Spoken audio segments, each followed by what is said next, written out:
Without better planning, 2020 could be the darkest winter in modern history. Britain is braced for a dark winter as new measures are deployed to stem a surge of coronavirus. New signs of a fall surge and perhaps an even more painful winter as coronavirus cases soar in the U.S. We're about to go into a dark winter. A dark winter.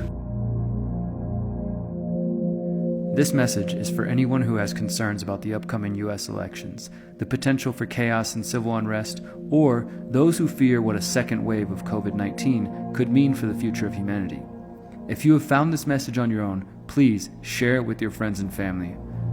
If someone you care about recommended this to you, please watch it and do so with an open mind.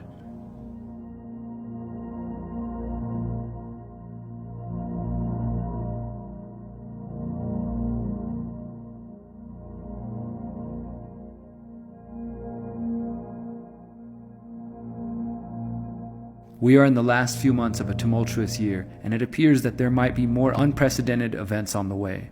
As we near election 2020, it's important to step back and analyze the potential plans of the predator class. Specifically, it's important to understand a number of recent government simulations and exercises. First, let's look at the exercise known as Event 201. 1 year ago, on October 18, 2019, the Bill and Melinda Gates Foundation partnered with the Johns Hopkins Center for Health Security and the World Economic Forum on a high-level pandemic exercise known as Event 201. Event 201 simulated how the world would respond to a fictional coronavirus pandemic known as CAPS, which swept around the planet. The simulation imagined 65 million people dying, mass lockdowns, quarantines, and censorship of alternative viewpoints under the guise of fighting disinformation, and even floated the idea of arresting people who question the pandemic narrative. The outcome of the CAPS pandemic in Event 201 was catastrophic. Coincidentally, one of the players involved with Event 201 was Dr. Michael Ryan, the head of the World Health Organization's team responsible for the international containment and treatment of COVID-19. Dr. Michael Ryan has called for looking into families to find potentially sick individuals and isolate them from their families. Due to the vast web of connections between Bill Gates and nearly every organization connected to the COVID-19 fight, a growing number of researchers are questioning the motivations of Gates and other officials involved in the Event 201 exercise. Crimson Contagion and Clade X. Another important exercise was known as Crimson Contagion and simulated an outbreak of a respiratory virus originating from China. From August 13 to August 16, 2019, Trump's Department of Health and Human Services, headed by Alex Azar, partnered with numerous national, state, and local organizations for the exercise.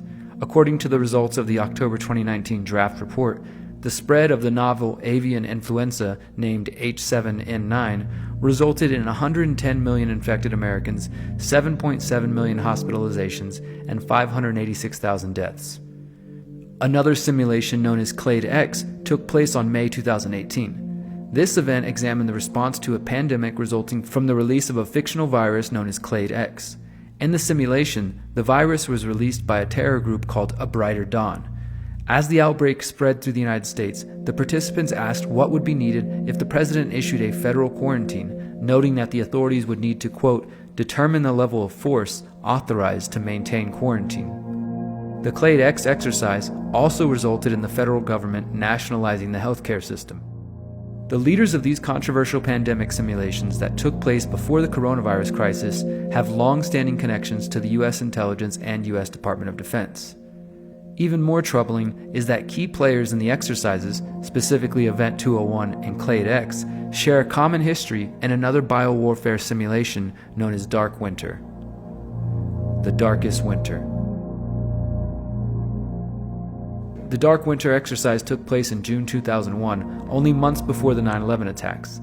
This exercise took place at Andrews Air Force Base in Camp Springs, Maryland, and involved several congressmen, a former CIA director, a former FBI director, government insiders, and privileged members of the press.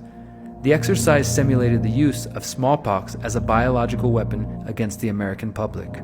During the Dark Winter exercise, authorities attempted to stop the spread of dangerous misinformation and unverified cures, just like with the Event 201 simulation. Dark Winter further discusses the suppression and removal of civil liberties, such as the possibility of the president to invoke the Insurrection Act, which would allow the military to act as law enforcement upon request by a state governor, as well as the possibility of martial rule. The script says martial rule may, quote, include, but are not limited to, prohibition of free assembly, national travel ban, quarantine of certain areas, suspension of the writ of habeas corpus, and or military trials in the event that the court systems become dysfunctional. What is important to know is that Dark Winter was largely written and designed by Tara O'Toole and Thomas Inglesby of the Johns Hopkins Center, along with Randy Larson and Mark Demir of the Analytic Services Institute for Homeland Security. O'Toole, Inglesby, and Larson were directly involved in the response to the alleged anthrax attacks which took place in the days after September 11, 2001. These individuals personally briefed Vice President Cheney on Dark Winter.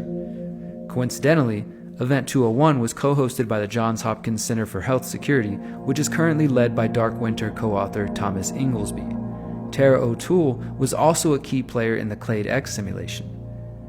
The name for the exercise comes from a statement made by Robert Kadlec, a veteran of the George W. Bush administration and a former lobbyist for military intelligence and intelligence contractors. In the script, Kadlec states that the lack of smallpox vaccines for the U.S. population means that it, quote, could be a very dark winter for America. Angie, it means it could be a very dark winter for America. Kadlec is now currently leading the HHS's COVID-19 response and was also involved in the Trump administration's 2019 Crimson Contagion exercises. Eerily, Kadlec's statements in the 2001 exercise were recently repeated nearly word for word by Richard Bright, former director of Biomedical Advanced Research and Development Authority. Bright was recently celebrated as a whistleblower who attempted to hold the Trump administration accountable during the COVID-19 battle. However, while speaking in front of Congress, Bright stated, Without better planning, 2020 could be the darkest winter in modern history.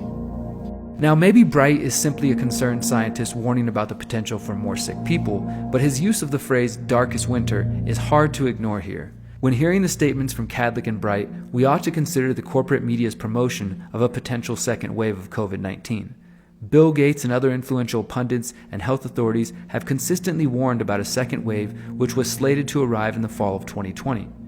As of mid-October 2020, reports are beginning to come in that cases are on the rise. This is what makes the statement from Richard Bright all the more concerning. This leads us to a number of recent simulations of the 2020 US election which have resulted in chaos and potential civil war. It would be easy to dismiss these exercises as politically driven fantasy if the people involved had not already publicly advised their candidates not to concede the election under any circumstances. Most recently, media reports indicated the Transition Integrity Project held a number of exercises simulating what might happen in the event that Donald Trump loses the 2020 election but refuses to leave office. The TIP itself is a secretive group made up of never-Trump neocon Republicans and Democrats associated with the Obama administration and Hillary Clinton. The Boston Globe reported that the TIP met in June to simulate the 11-week period between Election Day on November 3rd and Inauguration Day on January 20th, 2021. The exercises state that, quote, Trump and his Republican allies used every apparatus of government, the Postal Service, state lawmakers, the Justice Department, federal agents, and the military to hold on to power, and Democrats took to the courts and the streets to try to stop it. The TIP envisioned one scenario where Trump wins and Biden refuses to concede and instead asks for a recount and makes several demands, including to give statehood to Washington, D.C. and Puerto Rico and divide California into 5 states. In the exercises, Joe Biden is played by John Podesta, Hillary Clinton's 2016 campaign manager and the chief of staff to former President Bill Clinton. The simulations essentially end in a constitutional crisis where there is no clear president and the Supreme Court, or possibly the military, play a deciding role.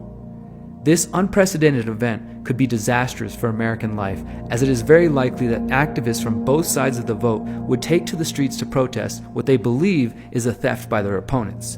And if you think protests and fights between extreme leftists and extreme right-wingers are contentious now, just wait until they both feel shafted during the presidential election. Those opposed to Trump will claim Biden won and Trump is attempting to steal the election and create a fascist dictatorship. The Trump supporters will say the satanic radical leftist Democrats are attempting a coup to establish a communist police state. The result will be neighbor turning against neighbor, family members disowning one another, and some political activists may escalate their tactics from protest to violence. Other groups were similarly engaged in war games that predicted complete chaos in the United States on Election Day, as well as the imposition of martial law. This includes the Operation Blackout simulations conducted by the U.S.-Israeli company Cybereason. The company has considerable ties to the U.S. and Israeli intelligence community. Operation Blackout involved hackers taking control of city buses around the U.S., crashing into voters waiting in line at polling stations, hacked traffic lights causing accidents, and the release of deepfakes to manipulate the public. The simulation resulted in the cancellation of the 2020 election and the imposition of martial law. While Donald Trump continues to stoke the flames of division and uncertainty surrounding election 2020, the establishment is also preparing for the possibility of martial law in response to this chaos. Meanwhile, the public is being prepared for a second wave of COVID-19 infections, which could lead to the foreshadowed darkest winter. While I don't care to install fear, I do encourage everyone to heed these warnings and be prepared for potential unrest in the days and weeks following the election. Are you prepared? In conclusion, I believe we may have a narrow window of time to inform our friends and family and motivate them to prepare for what may be on the horizon. We can spend our time attempting to convince them of the lies of COVID-19. We can also try to educate them about the numerous exercises predicting chaos and civil unrest across the United States. As important as education is in this information war, now might be the time to focus our energy on helping our families be prepared for what may come. Rather than attempting to convince them to see what you see or believe what you believe, perhaps we can simply help keep them safe until they can clearly see the writing on the wall. Again, if you are hearing of these exercises and topics for the first time, please listen with an open mind. I also want to emphasize that I don't say these words in hopes of inspiring fear or stress. In fact, I hope that this analysis can paint a clear enough picture of the grim reality that we are facing so that we may act. It is only by honestly facing our circumstances that we can hope to influence and change the path of humanity. This is a historic time to be alive, and we have the opportunity to play a powerful role. It's time to shake off the shackles and expose those who seek to hold us back for their own sick purposes.